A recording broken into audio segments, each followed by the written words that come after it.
नमस्कार, मैं हूं राज और आप देख रहे हैं प्योर पॉलिटिक्स। तो शशि थरूर ने एक बार फिर से गांधी परिवार के अंदर यह माहौल पैदा कर दिया है कि वो जल रहे हैं, बिल्कुल जल रहे हैं, सुलग रहे हैं।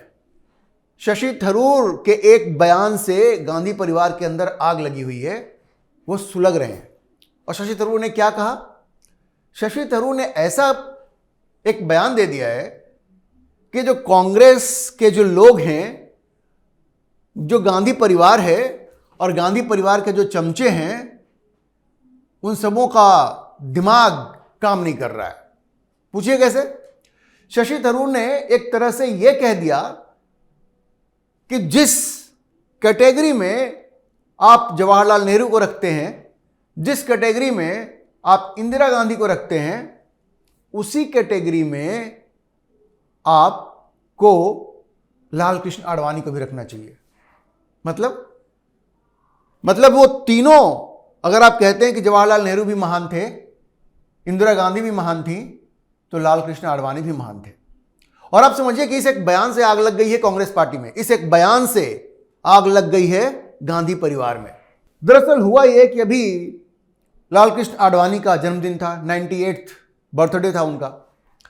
तो उनके जन्मदिन पर शशि थरूर ने उनको बधाई दी और कहा कि भाई इन्होंने काफी पब्लिक सर्विस की है, जन सेवा की है, और भारत के विकास की जो ट्रेजेक्ट्री है, जो दिशा है, उसको दिशा देने में उन्होंने एक बड़ा रोल प्ले किया है। उनको स्टेट्समैन कहा, ग्रेट स्टेट्समैन कहा कि बहुत बड़े स्टेट्समैन थे। अब उन्होंने ट्वीट किया, उस पर उन्होंने अपनी एक फोटो लगाई लाल कृष्ण आडवाणी के साथ। अब इसको देख करके जो कांग्रेस इकोसिस्टम में आग लग गई कि अरे ये लाल कृष्ण आडवाणी की इतनी तारीफ कैसे कर सकता है। आप समझ लीजिए, क्योंकि उनको तो आडवाणी से नफरत है, क्योंकि आडवाणी ही वो व्यक्ति थे जिन्होंने कि भारत की राजनीति को उस वक्त बदल दिया जब उन्होंने रथ यात्रा निकाला। आपको याद होगा, रथ यात्रा ने भारत की राजनीति को 90 के दशक में बदल दिया था। तो ये जो कांग्रेस का जो इकोसिस्टम था, जो कांग्रेस का जो इकोसिस्टम है, उसने शशि थरूर पे आक्रमण करने शुरू कर दिया, उनको टारगेट करना शुरू कर दिया। और उन्होंने कहा, उसमें से एक व्यक्ति जो संजय हेगड़े हैं, जो कहने के लिए अपने आप को एनालिस्ट कहते हैं, हमेशा कांग्रेस की तरफदारी करते हैं, उन्होंने कहा कि भाई आप ये आडवाणी की इतनी तारीफ कैसे कर सकते हैं, उन्होंने तो रथ यात्रा निकाली थी। और ये कहा कि उन्होंने हेट्रिड, नफरत के बीज बोए थे, ड्रैगन सीड्स ऑफ हेट्रिड, ये एक्चुअली यूज किया खुशवंत सिंह के शब्दों में। उन्होंने खुशवंत सिंह को कोट करते हुए कहा कि आडवाणी ने देश में नफरत के बीज बोए। ये कहा किसने? संजय हेगड़े ने। अब उसका जवाब देते हुए शशि थरूर ने कहा कि चलिए अगर आपकी बात मान भी लें कि रथ यात्रा ठीक नहीं थी, तो भी एक घटना से आप किसी को डिफाइन नहीं कर सकते। देखिए, शशि थरूर के कहने का अपना अंदाज होता है, बहुत ही पढ़े लिखे आदमी है, इसमें तो कोई शक नहीं है। वार भी करते हैं तो बहुत सोच समझ के करते हैं, और ऐसा वार करते हैं कि फिर चोट बहुत गहरी होती है। शशि थरूर ने कहा कि अगर आप एक गलती को निकाल रहे हैं, अगर उसको गलती माने भी तो, या एक ऐसी घटना को आप पॉइंट आउट कर रहे हैं, तो आप मुझे यह बताइए कि जो जवाहरलाल नेहरू थे, भाई वो भी तो महान थे ना। जबकि उनके प्रधानमंत्री रहते हुए 1962 का जो युद्ध हुआ चीन के साथ, वो भारत हार गया और चीन ने भारत की जमीन छीन ली।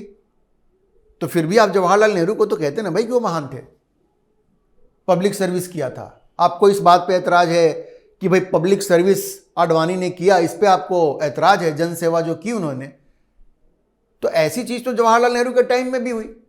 और इंदिरा गांधी, जिन्होंने कि इस देश में इमरजेंसी लगाया, उनको आप महान कहते हैं कि नहीं कहते हैं? या उन्होंने जन सेवा की, ये आप कहते हैं कि नहीं कहते हैं? तो अगर इमरजेंसी के बावजूद आप इंदिरा गांधी को एक महान नेता मानते हैं और उनको पब्लिक सर्विस उन्होंने किया, इस पे आपको कोई आपत्ति नहीं है। 1962 की युद्ध में, 1962 के चीन युद्ध में भारत की हार हुई, उसके बावजूद आप जवाहरलाल नेहरू को महान मानते हैं और उन्होंने पब्लिक सर्विस किया, जन सेवा की, इससे आपको ऐतराज नहीं है, तो फिर एक घटना रथ यात्रा को लेकर के आप ये कैसे कह सकते हैं कि आडवाणी उस सम्मान के हकदार नहीं है, या आप ये कैसे कह सकते हैं कि उन्होंने पब्लिक सर्विस नहीं किया देश के लिए? देखिए है क्या, जब उन्होंने ये कंपैरिजन किया ना नेहरू और इंदिरा के साथ आडवाणी का, यहीं से आग लगी। कहते ना कि आप एप्पल को एप्पल से कंपेयर करते हैं, मतलब उनका कहना था, मतलब ये निकला, निष्कर्ष ये निकला कि भाई आडवाणी किसी भी मामले में जवाहरलाल नेहरू और इंदिरा गांधी से कम नहीं थे। मतलब तो इसका यही गया ना, मैसेज यही गया। हालांकि वो कहना ये चाह रहे थे, एक तरह से दिखाया उन्होंने कि भाई एक घटना जो रथ यात्रा थी उससे आप अगर लाल कृष्ण आडवाणी को जज कर रहे हैं तो फिर आप 1962 की जो घटना हुई उससे आप नेहरू को भी जज कीजिए, और जो इमरजेंसी देश में लगाई उससे आप इंदिरा गांधी को जज कीजिए, लेकिन आप तो ऐसा नहीं करते, तो फिर आप ये कैसे कह सकते हैं? लेकिन ये जो कंपैरिजन किया ना, ये जो तुलना की, इससे तो कांग्रेस इकोसिस्टम में बिल्कुल आग लग गया इससे। अच्छा देखिए, ये कोई पहली बार नहीं है कि शशि थरूर ने गांधी परिवार को इस तरह से टारगेट किया हो। अभी कुछ दिनों पहले उन्होंने प्रोजेक्ट सिंडिकेट में एक आर्टिकल लिखा, और उस आर्टिकल में उन्होंने क्या लिखा? उस आर्टिकल में उन्होंने कहा कि इस देश में जो वंशवाद है वो बिल्कुल गांधी परिवार से ही आ रहा है, गांधी परिवार ही उसके लिए जिम्मेवार है। उनके आर्टिकल का मतलब ही यही था, और उन्होंने गिनाया कि ये कहां से शुरू हुआ। ये जवाहरलाल नेहरू, इंदिरा गांधी, राजीव गांधी, उसके बाद राहुल गांधी, प्रियंका गांधी, सोनिया गांधी तो है ही। तो आप समझिए कि उन्होंने बिल्कुल गांधी परिवार पे इस बात के लिए चोट किया कि भाई आपने भारत की राजनीति में वंशवाद को फैलाया, और आपकी देखा देखी। देखिए वो आर्टिकल बड़ा महत्वपूर्ण था। उन्होंने कहा कि ये जो बीज वंशवाद का कांग्रेस पार्टी ने भारत में रोपा, आपको पता है उसका क्या परिणाम हुआ? अब जो छोटी छोटी पार्टियां हैं, क्षेत्रीय पार्टियां हैं, अब उसी रास्ते पे चल निकली हैं, और उसके लिए कौन जिम्मेवार है? उसके लिए गांधी परिवार ही जिम्मेवार है। आप देख लीजिए उत्तर प्रदेश में ये अखिलेश यादव, ये क्या है? मुलायम सिंह यादव के बेटे हैं। बिहार में आप देख लीजिए ये तेजस्वी यादव क्या है? लालू और राबड़ी के बेटे हैं। और मजे की बात यह है कि ये सारी पार्टियां जब इन्होंने अपनी राजनीति शुरू की थी तो राजनीति में वंशवाद के खिलाफ इन्होंने अपनी राजनीति शुरू की थी, उसके खिलाफ आवाज उठाई थी। ये मुलायम सिंह क्या कहते थे कि भाई गांधी परिवार का वंशवाद है, हमें इसके खिलाफ लड़ना है। बाद में उन्होंने खुद वंशवाद शुरू कर दिया, क्योंकि गांधी परिवार ने रास्ता दिखा दिया ना। और यही बात लालू यादव के लिए आप कहिए, वो भी गांधी परिवार के खिलाफ ही उनकी राजनीति शुरू हुई थी, वंशवाद के खिलाफ ही उनकी राजनीति शुरू हुई थी, लेकिन आज वो भी उसी वंशवाद के दलदल में फंस चुके हैं। और ये दो परिवार ही नहीं है, तमाम आप चले जाइए ना, अकाली दल को आप देख लीजिए, जम्मू कश्मीर में मुफ्ती परिवार है, शेख अब्दुल्ला परिवार है, कितने परिवार है, किस किस का। स्टालिन को आप देखिए, वो करुणानिधि के जो बेटे हैं, अब उनका बेटा जो वहाँ डेप्यूटी सीएम है, स्टालिन के बाद जूनियर स्टालिन भी आ गया है। पूरा देश इस तरह के उदाहरण से भरा पड़ा है। और इसके लिए कौन जिम्मेवार है? इसके लिए गांधी परिवार ही जिम्मेवार है, क्योंकि गांधी परिवार ने यह रास्ता दिखा दिया। तो शशि थरूर ने गांधी परिवार पे जिस तरह का हमला बोला है वो एक जबरदस्त तमाचा है कांग्रेस पार्टी के लिए, क्योंकि कांग्रेस में अब किसी की वो हिम्मत नहीं रही कि वो सच को सच कह सके। ये शशि थरूर ही है जो इस तरह की बात कर देते हैं, इतनी हिम्मत वो दिखाते हैं कि सच को सच कहा जाए। और किसी में इतनी हिम्मत है? सब लोग चमचागिरी कर रहे हैं कांग्रेस में, सब लोग चमचागिरी कर रहे हैं। अब देखिए ये जो अध्यक्ष बने हैं वहां के मल्लिकार्जुन खड़गे, वो लोकसभा में, राज्यसभा में दरअसल वो उठ के कहते हैं कि भाई मुझे कांग्रेस अध्यक्ष किसने बनाया? मुझे कांग्रेस अध्यक्ष सोनिया गांधी ने बनाया।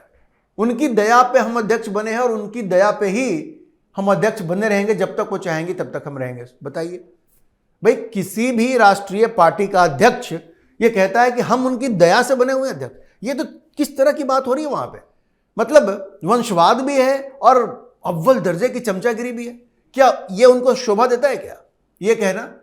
भाई किसी भी राष्ट्रीय पार्टी का अध्यक्ष चुना जाता है ना, ठीक है आपको सोनिया गांधी का आशीर्वाद, ये तो सब लोग जानते हैं कि आपको वहां पे बिठा दिया गया कि आप कुर्सी को गर्म करके रखिए और जब जरूरत होगी आपको हटा करके कोई गांधी परिवार का व्यक्ति फिर से बैठ जाएगा वहां पे।